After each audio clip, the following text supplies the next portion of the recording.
വർഷങ്ങൾക്കു മുമ്പ് സ്വർഗത്തിന്റെ വടക്കൻ ഭാഗത്ത് അത്ഭുതങ്ങളാൽ നിറഞ്ഞ ഒരു ലോകം നിലനിന്നിരുന്നു. അവിടെ ഭരിച്ചിരുന്നത് ധനത്തിന്റെ ദേവനായ കുബേരനായിരുന്നു. കുബേരൻ സമ്പത്തിന്റെയും ഭാഗ്യത്തിന്റെയും പ്രതീകമായിരുന്നു. ദേവലോകത്തിലെ ധനസമ്പാദനത്തിന്റെ സംരക്ഷകനായിരുന്നു. പക്ഷേ അവന്റെ സമ്പത്ത് വെറും സ്വർണവും രത്നങ്ങളുമല്ലായിരുന്നു. അതിനപ്പുറമൊളിഞ്ഞിരുന്നത് ആഴമേറിയ ധർമ്മവും ദാനവുമായിരുന്നു. കുബേരൻ ആദ്യമൊരു യക്ഷരാജാവായിരുന്നു.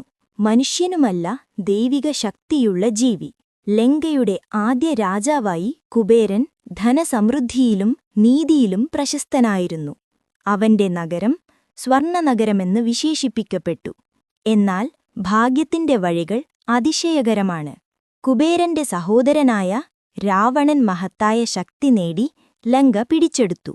തന്റെ രാജ്യം നഷ്ടപ്പെട്ടപ്പോൾ കുബേരൻ നിരാശനായില്ല. അവൻ ധ്യാനത്തിന്റെയും ഭക്തിയുടെയും വഴിയിലേക്ക് മാറി. മഹാദേവനായ ശിവനെ ആരാധിക്കാൻ തുടങ്ങി. വർഷങ്ങളോളം കഠിന തപസ്സു ചെയ്തപ്പോൾ ശിവൻ അദ്ദേഹത്തിനു മുമ്പിൽ പ്രത്യക്ഷപ്പെട്ടു. ശിവൻ അനുഗ്രഹിച്ചു, കുബേര, നീ നിഷ്കാമഭക്തനാണ്. ഇനി നീ ദേവലോകത്തിന്റെ ധനാധിപനായിത്തീരും. ലോകത്തിലെ എല്ലാ സമ്പത്തും നിന്നെ സംരക്ഷിക്കാൻ ഞാൻ ഏൽപ്പിക്കുന്നു. അങ്ങനെ കുബേരൻ സ്വർഗത്തിലെ ധനരക്ഷകനായി ഉയർന്നു. അവന്റെ വാഹനം പുഷ്പകവിമാനമായിരുന്നു. സ്വർണവും രത്നങ്ങളുമായി ദീപ്തമായ ഒരു ദിവ്യവിമാനം. അവൻ അലകാപുരി എന്ന സ്വർഗനഗരത്തിൽ വസിച്ചു. അതിന്റെ തേജസ്സിനെപ്പോലും ദേവതകൾ അത്ഭുതത്തോടെ നോക്കിയിരുന്നതായി പറയുന്നു. കുബേരൻ ധനത്തിന്റെ ദൈവമായിരുന്നുവെങ്കിലും അവൻ ഒരിക്കലും അഭിമാനിയനായിരുന്നില്ല.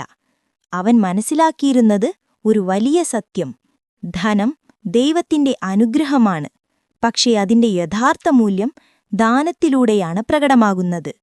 അതിനാൽ തന്നെ ദേവന്മാർക്കും മനുഷ്യർക്കും ആവശ്യമായപ്പോൾ യജ്ഞങ്ങൾക്കും ഉത്സവങ്ങൾക്കുമെല്ലാം ധനം നൽകിയത് കുബേരനായിരുന്നു. അവന്റെ ഹൃദയം ദാനത്തിന്റെയും കാരുണ്യത്തിന്റെയും പ്രതീകമായി മാറി. ഇന്നും ദീപാവലി, ധനത്രയോദശി അഥവാ പുതുവത്സരം പോലെയുള്ള ദിവസങ്ങളിൽ ജനങ്ങൾ കുബേരനോട് പ്രാർത്ഥിക്കുന്നു.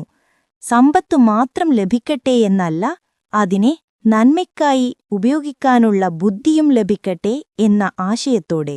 കുബേരന്റെ കഥ നമ്മെ പഠിപ്പിക്കുന്നത് സത്യമായ സമ്പത്ത് സ്വർണത്തിലല്ല, അത് നന്മ ചെയ്യുന്ന മനസ്സിലാണെന്ന്. അവന്റെ ജീവിതം പറയുന്നത് വിനയത്തിലും ധർമ്മത്തിലും നിക്ഷേപം ചെയ്യുന്നവൻ ഒരിക്കലും ദരിദ്രനാകില്ലെന്നതാണ്. ദൈവത്തിനു മുമ്പിൽ വിനയത്തോട് നിൽക്കുകയും മനുഷ്യരോട് കരുണയോടെ പെരുമാറുകയും ചെയ്യുമ്പോൾ സമ്പത്ത് സ്വയം നമ്മുടെ വഴിയിലേക്ക് ഒഴുകിവരും. അതുകൊണ്ടാണ് കുബേരന്റെ സമ്പത്തിന്റെ രഹസ്യം ഇന്നും ലോകം അനാവൃതമാക്കാൻ ശ്രമിക്കുന്നത്. കാരണം കുബേരന്റെ സമ്പത്ത് വെറും സ്വർണമല്ല, അത് ധർമ്മത്തിലും ദാനത്തിലും നിലനിൽക്കുന്ന ആത്മീയ സമ്പത്താണ്. ഇതാണ് കുബേരന്റെ സമ്പത്തിന്റെ അത്ഭുതഗാഥ, നമുക്കിപ്പോഴും മനസ്സിലാക്കേണ്ടതായ ഒരു ശാശ്വത പാഠം. സമ്പത്ത് ദൈവത്തിന്റെ അനുഗ്രഹമാണ്, പക്ഷേ അതിന്റെ സൗന്ദര്യം അത് പങ്കിടുമ്പോഴാണ്.